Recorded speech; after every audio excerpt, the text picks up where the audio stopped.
Hi friends, good morning. నిన్న మా daddy dinner తీసుకొచ్చినట్టు మరలేసిన అన్నాం. ఐ మీన్ మేము అయితే అలా అంటాం, మరి మీరు ఏ విధంగా అంటారు? లైక్ ఎగ్ ఫ్రైడ్ రైస్ లాంటిదే, కానీ ఎగ్ వేయరు అన్నట్టు. సేమ్ ప్రాసెస్ సేమ్ కాదు. మాది ఎలా ఉంటుందంటే, అన్నాన్ని ఫస్ట్ మొత్తం విడదీసి మొత్తం నార్మల్గా అప్పుడు కలుపుకుంటాం కదా, అలా కలుపుకొని అందులో కారం, ఉప్పు, మసాలా అంతే, అంతకుమించి ఎక్స్ట్రా ఏం కలపరు. సో నార్మల్ చెప్పే ప్రాసెస్ అది. సో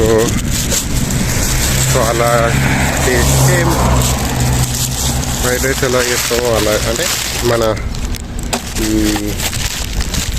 ఏమంటారు, ఈ సోయా సాస్ కానీ వెనిగర్ కానీ టేస్టింగ్ సాల్ట్ కానీ వేయరు. సో నార్మల్గా ఇంట్లో హోమ్ మేడ్ మంచి నార్మల్గా ఉంటుంది అన్నట్టు. అయితే నిర్ణయం ఏంటంటే, ఫుల్ స్పైసీ చేద్దామని డబుల్ స్పైసీ చేద్దామని చేసిండు డాడీ. నా కోసమే. మా డాడీ చాలా తక్కువ స్పైసీ తింటాడు. సో నాకు తీసుకొచ్చి ఇచ్చినప్పుడు చెప్తుండు, ఇవాళ ఫ్రెండ్ వరకు ఖచ్చితంగా బ్లాగ్ చేస్తావు చూడు దీని మీద, ఎందుకు చూడు ఎందుకు ఫుల్ స్పైస్ అయింది, డబుల్ స్పైస్ అయింది, నేనే ఊదుకుంటూ తిన్నా, నీకు సెట్ అవుతుంది, మంచిగా ఉంది, బాగుంది. అంటే మరీ అంత ఓవర్గా ఏమి అనిపించలేదు నాకు. మా డాడీ తక్కువ తింటారు కాబట్టి నేను మరీ అంత దారుణంగా తిన్నా, కానీ ఇక్కడ టేస్ట్ తిని మనకు కొంచెం మంచిగా అనిపిస్తుంది అన్నట్టు. అది నాకు అంత స్పైసీగా అనిపించలేదు. ఉంది స్పైసీ ఉంది, అలానే స్పైసీ లేదని అట్లా, కానీ బాగుంది అట్లా. సో ఇక్కడ ఎంత మంచి చేసుకున్న టేస్ట్ అదని చెప్పినాయి కదా, అది మన దగ్గరంటూ కారం ఉంటే స్పైసెస్ అనేవి కొంచెం ఉంటాయి, కొంచెం టచ్ వస్తుంది అంతే. ఇంటికాడ ఉన్నట్టే ఉంటుందని అట్లే వచ్చేది కొంచెం వస్తుంది, కానీ తిన్నావా లేదా అది మ్యాటర్. సో అది అట్లా జరిగింది.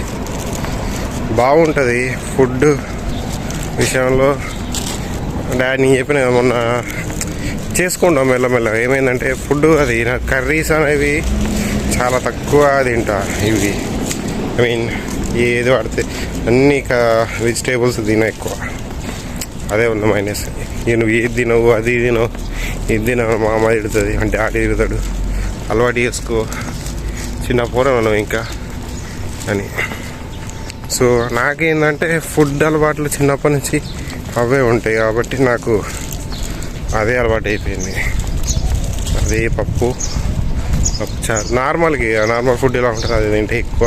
ఈ వెజిటేబుల్స్ ఎక్కువ తినా, అందులో స్పెషల్గా కొన్ని తింటా, కానీ మరి తినబుద్ధి అది. మళ్ళీ అందులో ఇక్కడ ఉన్నాయి ఈ టేస్ట్గా తినాలంటే తిండి కూడా తినబుద్ధి కదా. సో అలా. ఓకే ఫ్రెండ్స్, ఇక్కడ నచ్చితే లైక్ అండి, comment. Thank you for watching.